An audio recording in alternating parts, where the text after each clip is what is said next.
The hallway stretched out in front of Junpei for a bit before turning left like a great backwards L. Let's go. The patron saint of Waluigi. Junpei rounded the corner and took off down the straightaway. Is Clover still hanging out back there? He ran and ran and ran so far away. I already said that before, but still. And at the end of the hallway was a door. That's the next door. He made straight for it. Wait, a piece of paper. He was nearly halfway to it when he noticed a piece of paper in the middle of the floor. Junpei skidded to a halt. He dropped down to his hands and knees and quickly tore the paper off the floor. Map of the ship's interior for A-Deck. Neat.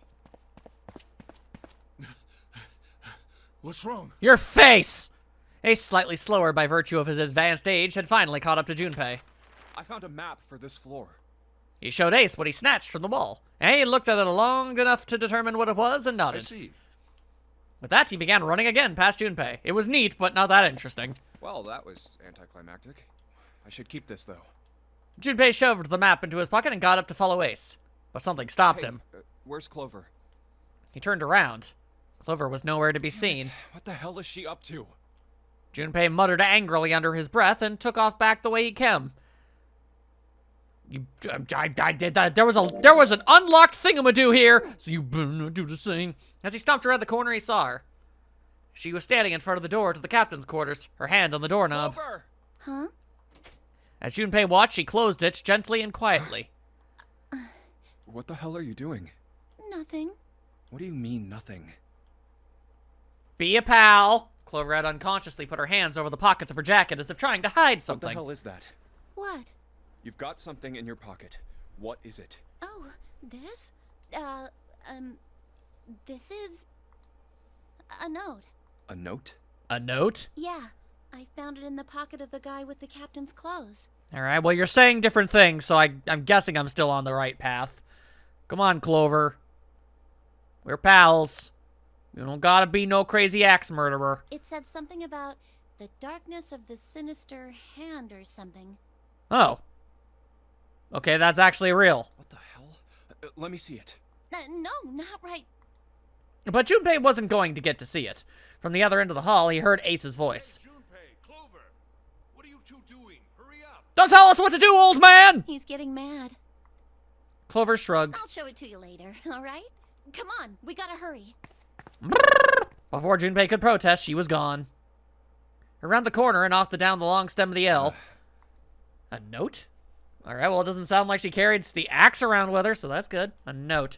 Junpei was curious, but there was something else that bothered From him. the look of that pocket, it doesn't particularly look like just a note. Jeez, what are you thinking? For crying out loud. She done yoinked the bracelet. Junpei did his best to convince himself that would make sense later and ran off after Clover.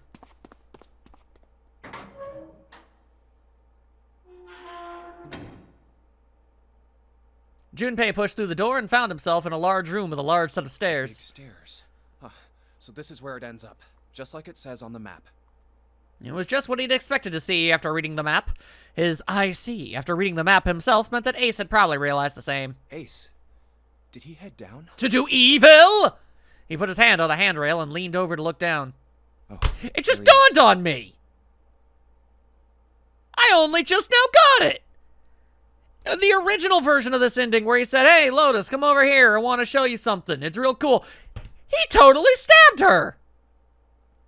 Which means that's the reason that this happened too. Which means it was probably him here too. Well, there you friggin' go. Look, the 4 others are there too. And not just Ace, Santa, June, 7, and Lotus as well. Really? Let's join them. Junpei and Clover glanced at each other and hurried down the stairs. They reached B deck at the same time. Jumpy, Clover. It is us, hello. June's face was excited. Something had happened that much Junpei could tell by simply looking at her face. What's up? Given their situation, he was not inclined to be excited about sudden developments. June, however, couldn't contain herself. We found it. The ninth room? Found what? The ninth room? We found it. The ninth room? What did you find? The ninth room? The last door. Ye gods! We found door 9. What?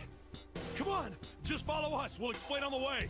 Okay. And here's hoping that Clover doesn't have a crazy idea. 7 turned and jogged off down the stairs. Well, if that's the case.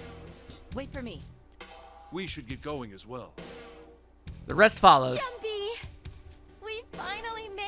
Or have we? The relief and excitement in her voice echoed with what each of one of them felt. I'm inclined to believe things are still not going to go well for us. Yeah, it's finally time. Just in a different way. Junpei wasn't quite ready to believe they'd really done it, at least not just yet. Still, if everyone said it was door 9, then it probably was. Reach the end. He could feel his heart racing. A mixture of anticipation and fear ran through his veins, and he could feel his legs shaking.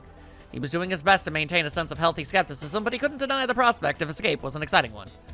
Something's bothering me. Only 3 to 5 people can go through the numbered door. 7 of us are on our way to door 9. That means that, best case scenario, there will be 2 of us who have to stay behind. 2 people. Is there a way? Junpei looked over at the clock. 4:30. We've only got 90 minutes left. I've got no time to wonder about it now. Isn't that more than we had last time we were on this path? Hey, Junpei! June! What the hell are you two doing? Hurry it up! I'm pontificating! Santa's voice jolted Junpei out of his reverie. Let's go, Or review, Jumpy. I don't know. June took off down the stairs, jogging as quickly as she could, which wasn't that fast. She's got tiny little legs. Junpei followed. He ran much like Shaggy.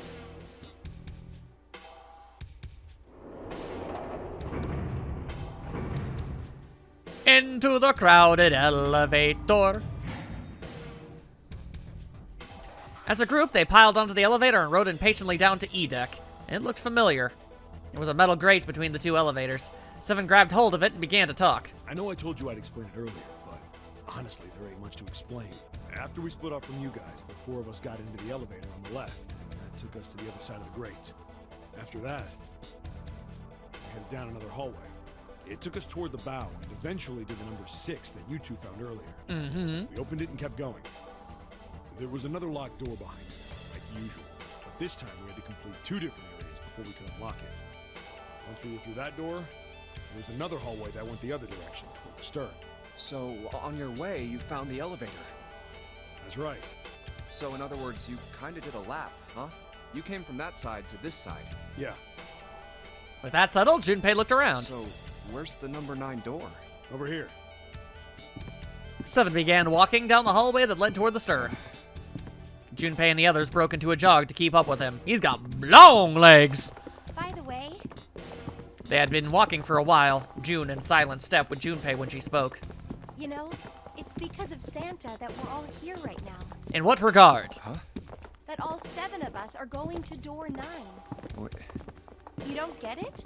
Santa, 7, and Lotus, what's their digital route? 378-18189. Nine. That's right.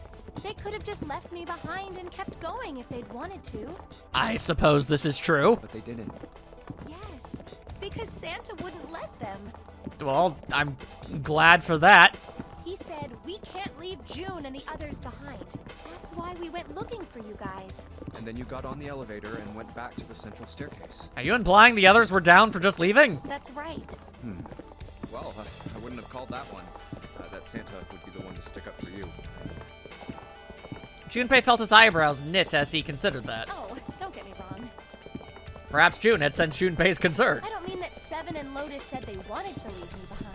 I was about to say, that didn't seem very in character for the... I mean, maybe Lotus to an extent, but I don't know. I feel like she's actually nicer than she came off as when we first met. We were just talking about it, and Santa objected to it first. Is that so? Junpei was about to respond when... Seven suddenly We're stopped. here. In front of them stood a door. Is this... Yeah. Junpei couldn't see Seven's face, but he could see him nod. no other place for us to go? Nope. Just look around. Except for the place with the Uranus card! Big ol' iron wall at the end of the hallway. The other hallways on the left and right are blocked by metal grates. I see. It looked as though Seven was right. The door in front of them was their only choice. All right, let's get moving. He pulled open the door and walked in. Junpei took a deep breath and followed. It appeared they'd been telling the truth. No way. The first thing Junpei saw as he entered the room was the number. 9. Like all the others, it was a rough thing made of red paint. The door decorated sat on the back wall of a rectangular room. Here's hoping that, Snake starts a-knocking. Junpei ran up to it. The 9 door. It was a large double door with powerful styling. Something about it was almost majestic, and it made the red paint look especially We're garish. finally here. And Junpei grabbed the handle and shook. It didn't budge, but then he hadn't really expected it to. The red was bolted to the wall next to the door. Its display read No vacant. doubt about it. This is door 9. Oh, finally. This is the last. Junpei felt a flood of emotion wash over him. He felt a chill down his back and his chest tightened even as his blood began to boil. There was a moment of complete silence. Junpei, look behind you. He turned around. Behind? What? Junpei could scarcely believe what he saw. Why? A door and a 9. Bum bum bum! Hey, what the hell? What the hell is going on here? His words came slowly and his brain struggled to understand what he'd seen. On shaky legs, he made his way to the second 9. It was a small door set parallel to the door they came through, but in the other corner of the room. 9. There was no mistaking the number, and if any more proof were needed, a red was bolted to the wall near the door. There's a red there too. That means... And of course it won't open. He grabbed the handle and shook the door, not because he expected it to open, but because he had to make sure it was real. Why? Why the hell are there 2 doors? It was Ace who spoke first. Do you think perhaps one is the right door and the other is the wrong one? Lotus was skeptical. I don't know about that. It seems unlikely. What makes you say so? Well, think about all the rooms we've been through so far. They're full of puzzles, but there are always hints about how to solve them. I'm pretty sure there aren't any rooms where we just had to go with our best guess and leave it to instinct to solve the puzzle. Not that I'm aware of. Do you really think that at the very end of the game, Zero's going to suddenly throw in something that depends entirely on luck? I mean, if he was an asshole. Then you're saying there's some sort of hint in this room. No, I don't think there's a hint anywhere in here. There's a hint inside the coffin. We should open I it. searched it very well when I was in here before. I didn't find anything that might have been a hint, though. Except for the giant coffin. Well then, that means... We're gonna die. Yeah, both of these are the right door. I mean, if you think about it, Zero never actually said there was only one door with a 9 on it. It is hidden, but an exit can be found. Seek a way out. Seek a door that carries a 9. Junpei began to mutter to So himself. if there are 2 number 9 doors, if we split it up right, That's not gonna work. Junpei blinked and looked up at Clover. She held out her You've got a hand. notebook and a pen, right? Can I borrow them? yeah, here. Again. Slightly confused, he pulled them out and handed them to her. Look at this. Clover opened the notebook to a blank page and set it down on the desk. Everyone else gathered around her and watched as she wrote down a series of numbers. Man, she's fast. You get it? The numbers on the top are all the combinations with digital roots of 9. The numbers on the bottom are the people who don't fit. There's only 8 possibilities if we split up into 2 groups of 3 or 4 people. So... If 3 people go through the door, then 4 are left behind. If 4 go through, then 3 are left behind. Right? yeah. Clover nodded, almost as she were pleased with herself for solving a difficult math problem. No way. Don't like that.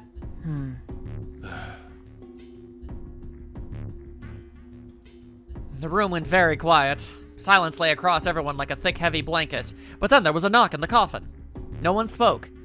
Their faces were blank. Come on, now's a good time. Everyone's listening. Come to think of it, Desperate for something else to look at, Junpei turned his eyes to the room around what him. is this room? The walls were covered with candles. The wavering flame made the shadows of Junpei and his companions look as though they were dancing. 2 rows of wooden pews filled most of the room. Looks like it's set up for some kind of ceremony. But what kind? Between them was a ship of rich red carpet. The carpet ran straight through the room, ending at the door that pointed to the stern of the boat. At the other end of the carpet was a whole-ass Is coffin. that an altar? It was a recessed space set into the wall between the 2 other doors. Sitting on a raised section of the altar was a coffin. A coffin! A coffin! A coffin! A coffin! A coffin! A coffin! No, it couldn't possibly be. But if it wasn't, then whose body occupied it? Well, that was as far as Junpei wanted to pursue that line of thought. Oh, well. He decided not to think about the coffin for the time being, even though he really should. At that moment, Seven spoke. There was an edge of humor to his voice, but it was forced. Okay, I give up. I give up. I figured if we sat around here long enough, someone would volunteer. But I guess nobody's got the guts to do it. What are you talking about? Junpei didn't understand, and he wasn't the only one. What? You guys didn't figure it out yet? Fine, fine. Let me enlighten you. Clover was mostly right with her little explanation earlier, but she missed something. She wasn't really wrong. She just... screw it. Let me just write it out. Okay, Seven snatched up the notebook and began to write in it. Everyone else clustered around him, desperate for a look. If you're trying to leave with a group of 3 and a group of 4 and get everybody out, Clover's right. But there's another way. Only one combination, though. If you split us up into groups of 3, 3, and 1, you can make this combination. Wait, this means... Don't get me wrong here. I'm not trying to copy Ace or anything like that. Even if he hadn't been the hero back in the big hospital room, I'd still be saying the same thing. The same thing? Are you saying? But I don't want to sacrifice Seven. He's cool. Yeah, I am. I'll stay behind. Why are you acting so heroic all of a sudden? Are you some kind of idiot? Lotus was the first to speak. That in itself was a little strange, considering the large amount of animosity between the two. She'd reacted much differently when Ace had volunteered. Well, I'm completely against this. I'll be goddamned if I'm gonna have to owe you for getting out of here. Now, is that how you're gonna frame it? Okay. The rest of them began to speak all at once. I'm against it too. I didn't want to leave Ace behind, and I don't want to leave you either. Or your cool hat. I don't like that idea. There's gotta be other options. I disagree as well. I can't say I care much for you being the hero. Finally, they quieted down. Junpei looked at Seven. Well, there you go, Seven. Proposal denied. Clover's right. There's gotta be a better way than this.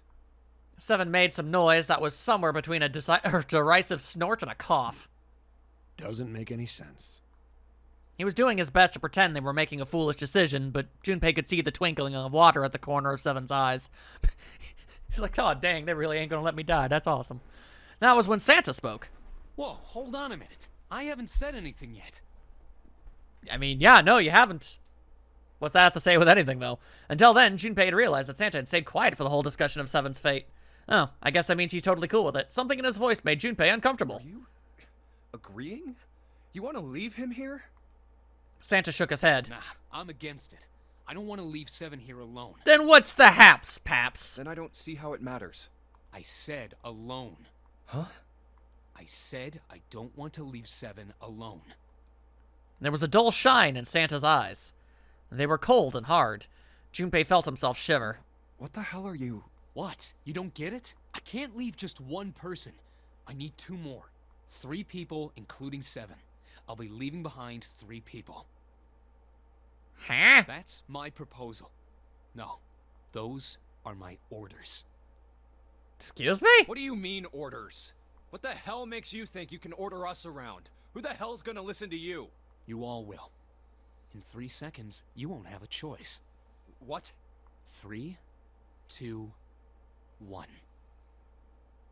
Santa was so fast, Junpei could barely see him. When he moved, it was almost like watching a dance.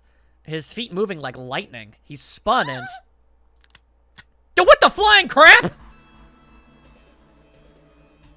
Okay, so I didn't want to just throw it out there because it seemed too obvious, but Santa was missing in the last end. Is he Zero? See? I told you. Also, he took the gun this time? What? His lips curled into a cruel, mocking smile. What? A shudder traveled the length of Junpei's spine. I mean, I knew something horrible was going to happen, but damn, man. His chest froze and he could feel his breath go stale in his lungs. Nothing made sense. Junpei felt as though his head were about to explode. Santa's sudden change in attitude, saying that he needed 2 more? The gun in his right hand? A revolver? Santa had grabbed June from behind and pressed what Junpei's shaken brain identified as a revolver roughly against her temple. Why? What the hell is that? Where on earth did Santa possibly find a gun? Junpei's questions roared in his mind, but his mouth refused to ask them. Seven spoke almost as though he had sensed Junpei's confusion. The gun's from the other room. What room? One of the rooms behind door 6. I should have known he was gonna do this. I should have taken the gun. Yeah, honestly, you really should have. Well, it's too late now, fat ass. Okay, you don't gotta be rude. I didn't mean to do that. Damn it. A mixture of fury and frustration twisted Seven's face as he glared at Santa. Santa, for his part, didn't do so much as flinch. The corner of his lip twitched into a slightly wider smile. Then the smile faded and he began to move. He walked backward, dragging June with him. Before long, his back was resting against the door.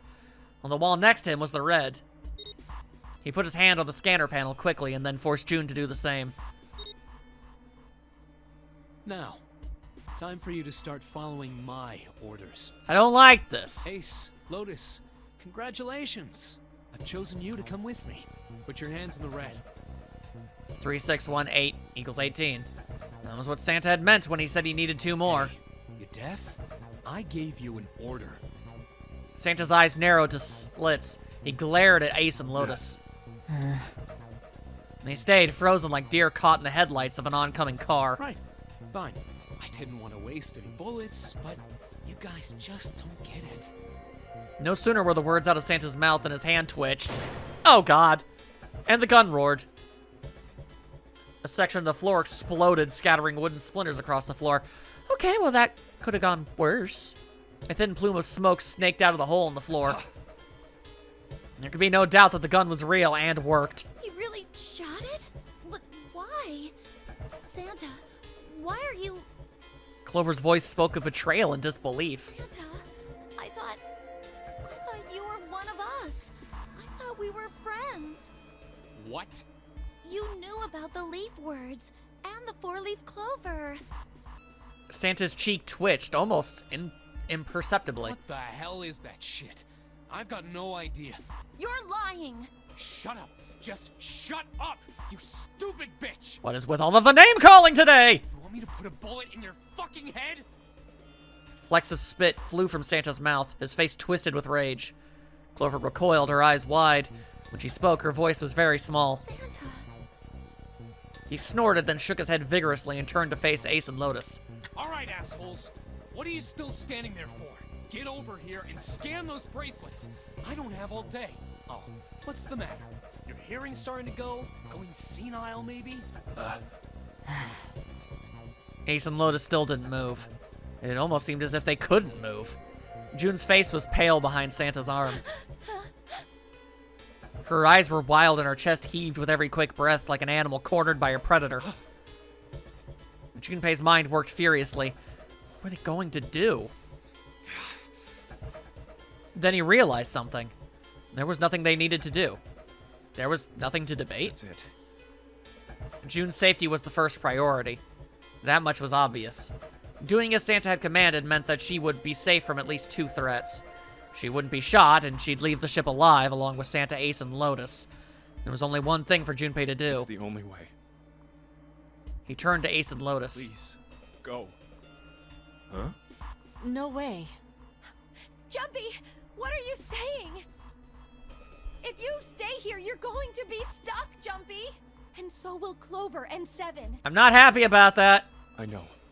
But you don't need to worry about us. We'll figure something out. Right, Seven? Right. You just leave it to us. Somehow. It's gonna piss me off to do what Santa says, but... Don't worry about me either. There's still something I have to take care of. No, you can't. Ace, Lotus, don't come over. Don't worry about me, please. June was almost crying. Junpei walked around behind Ace and Lotus. He gently placed a hand on each of their shoulders. Please. And pushed them toward the door. They almost stumbled, then righted themselves and took another step, and another. They turned around and Junpei nodded. Oh, all right. Fine. Ace and Lotus turned around again and walked slowly toward the door where Santa was waiting for them. After what seemed like an eternity, they stopped in front of the door marked 9. Santa smiled. All right. Now let's get those hands on the scanner panel. What's the holdup? What? You think I'm fucking around here? I don't give a shit about this girl. The red doesn't need a person, you know? All I need is the bracelet. You get it? Good. Now put your fucking hands on the scanner. I'm not gonna say it again. He shoved the revolver harder against June's head and she winced. Fine. Ace sighed, defeated, and placed his hand on the scanner panel.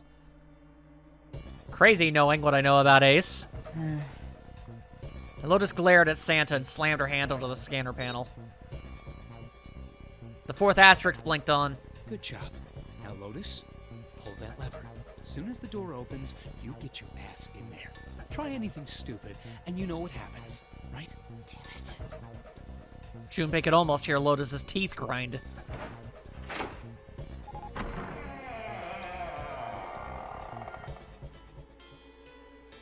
The door slid open. Door number 9 opened at last. It opened with a low, powerful rumble, a drum roll to welcome the chosen few. Good. Go. Lotus and Ace walked through the door, their eyes furious but defeated. Santa waited until they were all inside, then hauled himself and June across the threshold as well. Later.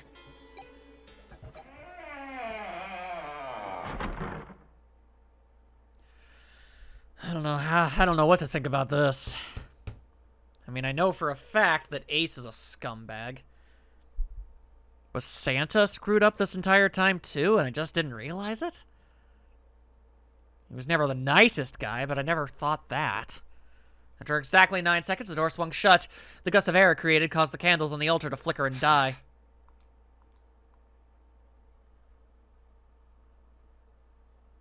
The room fell silent. Junpei, Clover, and Seven had been left behind. Let's open up that coffin! Clover looked down at her hand and traced with her finger the faint blue veins that crisscrossed them. Seven shoved his arms into the front of his overalls and scratched his stomach. No one spoke. Silence made the air feel thick and oppressive. Desperate for something, anything to occupy his mind, Junpei walked to the larger of the 2 9 doors. He stood in front of it and looked at the red. It read engaged. He moved to the smaller door. The red read vacant. The digital root of the remaining people was 7. 547 16167. If only we had the 2! If only! There was no possible way for them to open a door with a 9 on it. Junpei touched the surface of the vacant door. June. He thought about June, about Akane Kurashiki. Was she safe? That was all that mattered to him. If she was alive, she had escaped this horrible boat. And that was what Junpei prayed for. 7 came up next to him. He pulled off his hat, scratched his head, and sighed. So, what do you want to do, Junpei? What do you mean, what do I want to do? What can we do? 7 opened his mouth to respond when... There it is! God, why did it take you so long? A noise echoed through the room. Someone was pounding on something vigorously. It wasn't mechanical, it was certainly human. Junpei and 7 looked at one another. What the hell is that? Shh, quiet. Clover motioned to 7 to be quiet. She put one finger to her lips and closed her eyes in concentration. Could it be the incredibly obvious coffin? The 3 of them listened, trying to determine where the sound was coming from.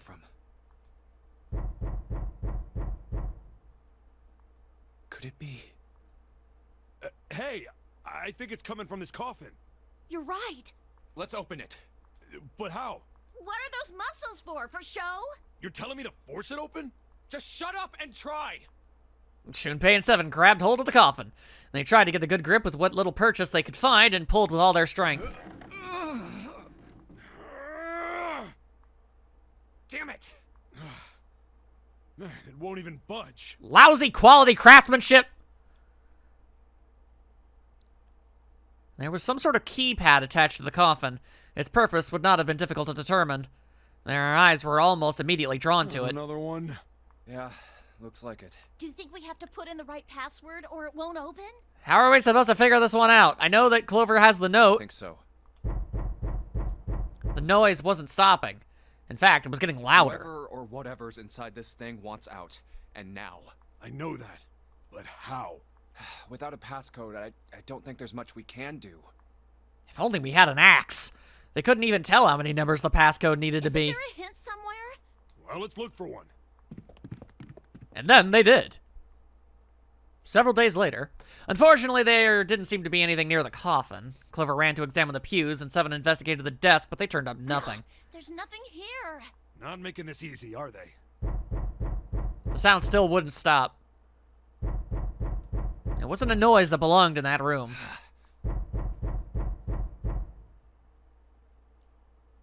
What's the passcode?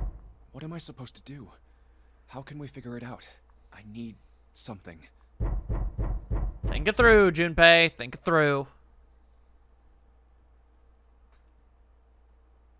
The world blinked. Ow. Suddenly, there was a voice inside of Junpei's head. Truth had gone, and truth had gone. Ah, now Truth is asleep in the darkness of the sinister hand. Wait, what? What the hell was that? That voice? What? Junpei was utterly and completely baffled. Huh? What? What's up? Seven and Clover ran over to him, but Junpei didn't know what to tell them. Huh? If he had told them he heard a voice, they'd laugh, or worse, they'd think he was going insane. So all he said was... Nothing. He cleared his throat a little too loud and looked pointedly down at his bracelet. There was a pair of small buttons protruding from either side of it. Junpei. He pressed the buttons. Wait, hang on. How would he know this? That... No. I was just thinking, I'm thinking it over. No, he has no way. He didn't even read the note Clover had. That was it.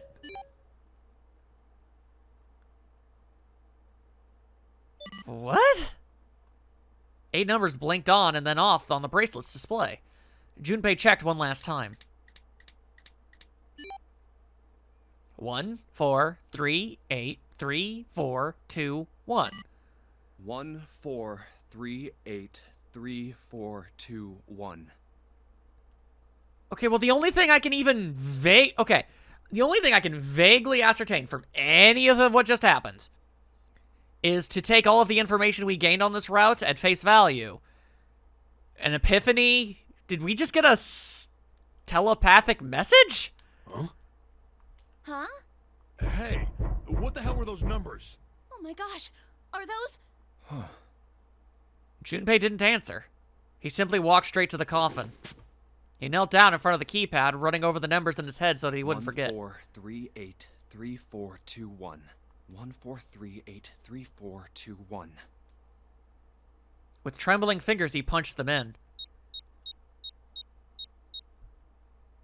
1, 4, 3, 8, 3, 4, 2, 1. That was all of them. He punched the E button. There was a moment of complete silence. Then there was the sound of the coffin lid unlatching. Someone sat up out of it. No way. What? Why are you... Da da da da! Is that you, Clover? I apologize for worrying you. We found Snake. Snake! You? Why? Junpei? And Seven? Is that you? Is everyone else there as well? I wish. Just like Rip Van Winkle. Still, it was very much like Snake to simply cut to the heart of the matter and ask. Jeez. Junpei and Seven shared a wry smile. Clover's eyes were filled with tears. You're back! With a cry of joy, she leapt into Snake's arms. Aw, that's adorable. Gently now. My body's still a little weak. Oh, you're back! I like this version of events way better than the other one. At least so far.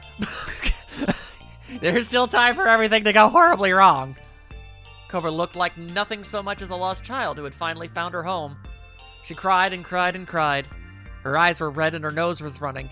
She hiccuped and gasped as if she was about to begin hyperventilating. You're back! You're really here! Her voice was happy but almost desperate, as if she feared he would disappear again if she stopped talking to him. Tear after tremendous tear rolled its way down her face. Her small arm strained as she clutched Snake's body as tightly as she could. Perhaps she had to convince herself he was real. Perhaps she was worried he would be gone the moment she let go. Perhaps she simply didn't know what else to do. You're back! come now. What's gotten into you? You're acting as though I've returned from the grave. Not as though you did. I really thought you were dead. Huh? You jerk! Idiot! Idiot! Idiot! Baka. Clover broke into sobs so great she could no longer talk. It was a touching reunion between brother and sister. Even though Junpei knew they had little time, and every minute they waited was a minute they wasted, it felt cruel to pull them apart. Junpei and Seven sat down on one of the pews, waiting for Clover to calm down before explaining to Snake what had transpired. Hey, good news, we have a 2 bracelet! I see. I believe I understand things rather well now, thank you. In the shower room, there is a dead body wearing my clothes. Indeed there do be. Because of that, you thought that I was dead, correct? For a good while, yes. He had quickly and neatly summarized the events of several hours. It was almost a little frustrating how much he was able to make it seem so simple. Yeah. Junpei nodded. You also discovered a corpse in the captain's quarters, and Santa turned on you here, in this room. Do I have it straight? Well, the dead body in the captain's quarters is a surprise. For you. Sorry, there wasn't a good time to tell you. Don't worry about it. Well then, I've got a pretty decent idea of what happened while I was indisposed, but it's still something of a mystery who did all this, and why. Yeah, I'm still trying to figure that part out, too. The corpse in the shower room that looked like me, Who the hell was that? and the corpse in the captain's quarters. Who the hell was that? Why were they killed in the way they were? You don't know? No. Why would I? The guy in the shower room. We don't know who he is, so let's just call him Mr. X.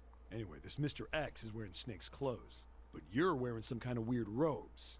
That means someone took your clothes and put them on Mr. X. So whoever did this is also a pervert. We need to figure out who that was. I apologize, but I have no idea who might have done this to me. I only just now woke up. I was unconscious during all the events you just described to me. They must have undressed me and changed my clothes during that time. Disgusting. When were you knocked out? When we split up to look for the red. Where did they get you? Do you remember? It was a small room in one of the hallways on C deck. What happened? The same thing that happened to every one of us when we were abducted. A canister releasing some sort of gas was thrown into the room. I believe the gas is some sort of incapacitating agent. Then that means it was... 0. Looks that way, huh? There's nothing else I have to tell you. When I woke up, I was in this coffin. Junpei crossed his arms and thought. Why? Why did 0 make Mr. X wear Snake's clothes? How would that benefit 0? I don't get it. What the hell does any of it mean? And I have no idea how I got the passcode for the coffin either. Truth had gone, and truth had gone. Yeah. Right, left, right, left, right, left. Where did those words come from? Why did I feel compelled to push the buttons on the bracelet after hearing them? Seven had asked about it while they were waited for Clover to finish crying. He had no answer for him then, and he still didn't. All I know is my fingers moved on their own. It was like I did it subconsciously. I don't get it. What the hell does any of it mean? His mind was a maelstrom of mysteries, clues, theories, and more mysteries. It was a duck blur. He could barely think. Also, Snake and Clover had been subjects in a similar experiment 9 years ago. The ability to access a morphogenetic field is affected by a couple of things. I'm glad that you decided to start remembering this. First is epiphany, and the other is danger. And someone did actually die. A girl. Her name was...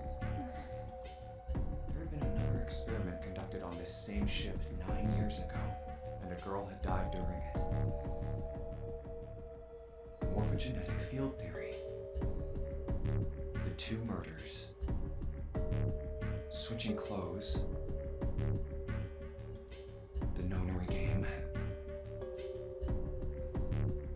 And whatever strange thing was happening to Junpei himself. The maelstrom in his head spat out words and ideas that disappeared back into it almost as soon as he grasped them. But as he struggled through them, Junpei began to realize something. There was something that tied all of them together. And the point connecting the dots. 0. He's the ringleader. The person who trapped 9 of us on this sinking ship. Zero should know everything. If we can uncover Zero's identity, all of our questions will be answered. Who was Zero? Junpei had the beginnings of a theory. If he could only test it. Or perhaps... At any rate, we'll have plenty of time to decipher the details later. For now, it is of utmost importance that we escape. Junpei, it was 4:30 the last time you checked the clock, yes? I'm gonna go ahead and say it's probably been about an hour. That means we have less than an hour. We must hurry. Hey, how are we gonna get out of here? Add up your dang bracelets, yo! Isn't that obvious? Through the other number 9 door. 5, 4, 7, 2, 18. That makes 9. Oh yeah, you're right. With Snake, we can open the door. Nice! Don't tell me you hadn't figured that out. Look, your reunion was very emotional. As they sniped back and forth, Junpei glanced at Snake's left hand. He was wearing a bracelet with a 2 on it. Come on, you gotta tell me these things. I, assumed you'd figured it out. Forget it. Let's just get going. 7 stomped off toward the smaller number 9 door. Clover, Snake, and Junpei followed. 7 quickly laid his hand on the red, and asterisks appeared on the screen. Bow. Junpei and the others followed suit and laid their hands on the scanner panel. Damn, Snake is pale. Soon there were 4 asterisks on the screen. 7 glanced at them, then laid his hand on the lever of the red. All right. You guys ready to go? Yes. Yep. Junpei paused for a moment. Not yet. Huh? Before we go in, I'd like to check something. You want to check something? Apparently. Yeah, but before I do, 7, could you pull the lever? I want to make sure we can verify with just the 4 of us. What do you mean? We don't need. Just do it, alright? But if the door opens, don't go in yet, okay? Please, this is really important. I really need to check this, okay? Work with me here. Junpei looked directly into 7's eyes. The older man looked back for a moment, then nodded. Fine. Bum bum bum bum. Oh god, another door. 7 pulled down on the lever and door 9 creaked open. Then they waited. 6, 7, 8. Birds. After 9 seconds, the door closed. Alright, that means the 4 of us can go into door 9. So, we knew that already. It's obvious. Yeah. Obvious. Yeah, you're right. It is. Now, what happens if we add Zero's bracelet? What? Zero's bracelet? Why don't you take it out, Clover? I know you have it. For a moment, Clover looked surprised, but she recovered quickly and stuck her tongue out at Junpei. So you did know I had it. You weren't subtle. I picked it up because I thought it might be useful sometime. She reached into one of the pockets of her Val's jacket. I know it means big, and produced a bracelet. Junpei took it from her and turned to 7. This was on the left hand of the corpse in the captain's quarters. If you look at it, you can see it's got a 0 on the face. Just to make this a little easier to talk about, I'm gonna call the guy we found dead in the captain's quarters, Cap. Not Captain America! Able to open door 9 with just me, Clover, and his bracelet. 5409. The big question is, if Cap is the mastermind of this game, would he really put one of these bracelets on? Anyway, let's just give it a shot. Clover, give me your hand. Okay. Now the captain's bracelet. And pull the lever. However, we know that it does not work. The door didn't open. The red display read error. I knew it. Now, what does this tell us? Maybe the bracelet has to be on your wrist in order for it to work? No, that's impossible. Did you see how the panel showed a 3rd asterisk when I scanned Cap's bracelet? Whether or not it's on your wrist doesn't matter. All you have to do is put the bracelet near the panel for it to register. 7 waved his bracelet in front of the scanner panel. Sure enough, a single asterisk appeared on the red. Huh. Looks like you're right. I mean, honestly, I really think it's weird that people didn't know that instinctively. See? So what does that mean? There's only one possibility. That bracelet isn't the number 0. Is that what you're saying? That's right. Then what number is it? Apparently 6. Let's find out. Junpei scanned the bracelets with this combination.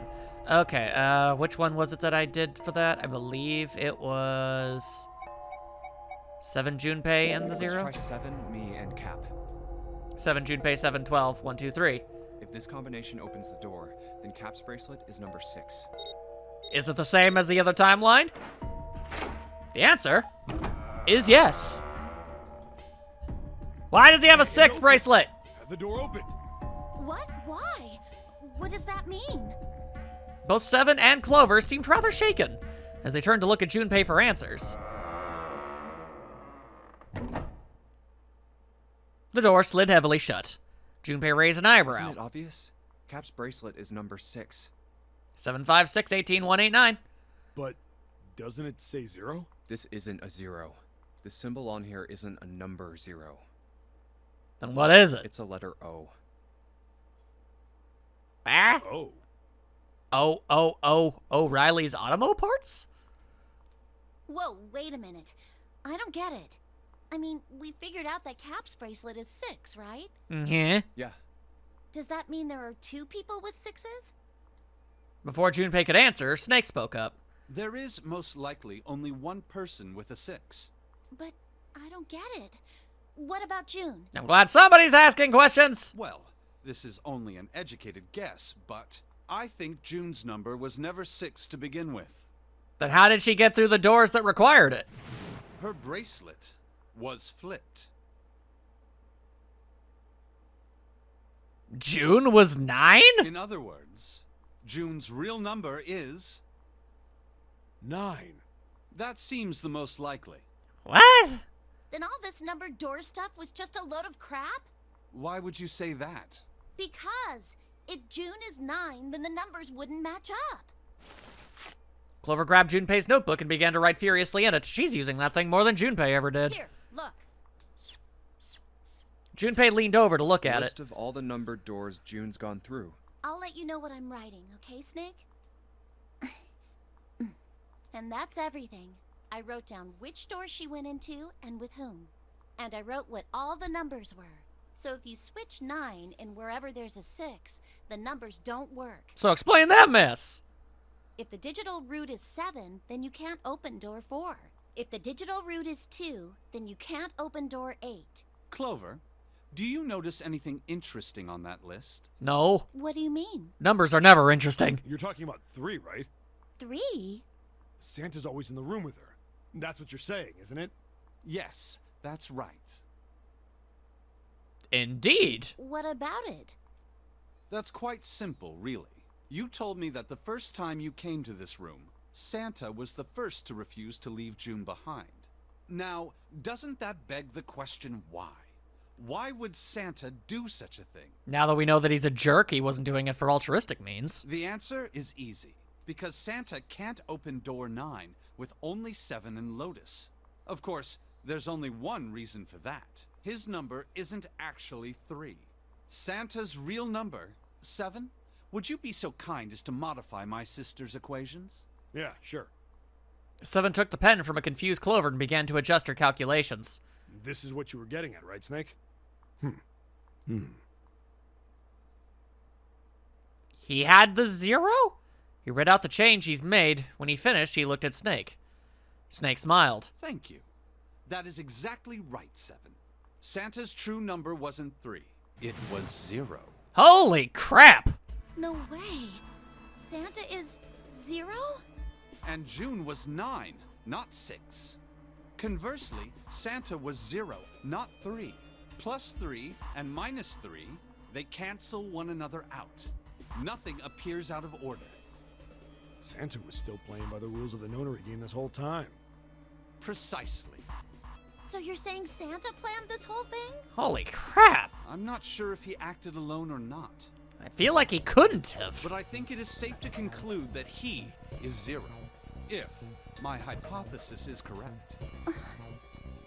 Clover bit her lip. She seemed to be having some difficulty believing her brother's explanation. Junpei. Junpei remained silent and thought. Snake's hypothesis. Something doesn't seem right. June's bracelet being flipped. Even if that were possible, that would mean there are 2 number 9 bracelets. And if that's the case... All right, that's enough talking. Let's go. It's high time we went through that door. Alright, well, Junpei doesn't seem interested in talking anymore, so I guess that's just what we're gonna have to do. Door 9 opened. They leapt through. It's right there. The dead was directly in front of them as they came through the door. Quickly, they scanned their bracelets. If they had especially long arms, then man, that would have worked out real well. And the detonator stopped. After pausing for a moment to catch their collective breath, Junpei and his companions headed down the long hallway in front of them. All right, let's keep going. At the end was a set of stairs leading down into the ship. I think these stairs go to the bottom deck. They leaned out and looked over the side. Let's head down. After deciding it was safe, they headed down the stairs. Before long, Junpei and his companions found themselves on the bottom deck. They turned left and into another hallway, at the end of which they found another door. And of course, there was a symbol engraved over the keyhole. It looked like the sort of harpoon one would use to hunt fish, the kind with 3 prongs. Snake traced the shape of it with his fingers. This is the Neptune symbol. There must be a key around here somewhere. Where's Nep when you need her? Neptune key. I only have the Uranus key card. Clearly, it wasn't going to open this door. Not with that It's a attitude. different planet. Plus, it's the wrong kind of key. With that attitude. Let's turn around and go back for now. Yeah. After examining the door for a few more minutes, they gave up and headed back the way they'd come. Hey, another door.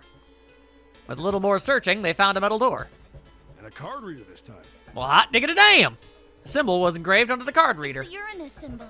Yeah, sure, that's what it was. This is the place. He muttered to himself and slid the card through the reader. I don't remember using this last time. I wouldn't have had it last time. So how did they not go through this door and the other end? I guess not. Whatever. It beeped once and the light on it turned green. With a heavy metal groan, the door creaked open. Junpei, Clover, Snake, and Seven looked at one another, nodded, and stepped through.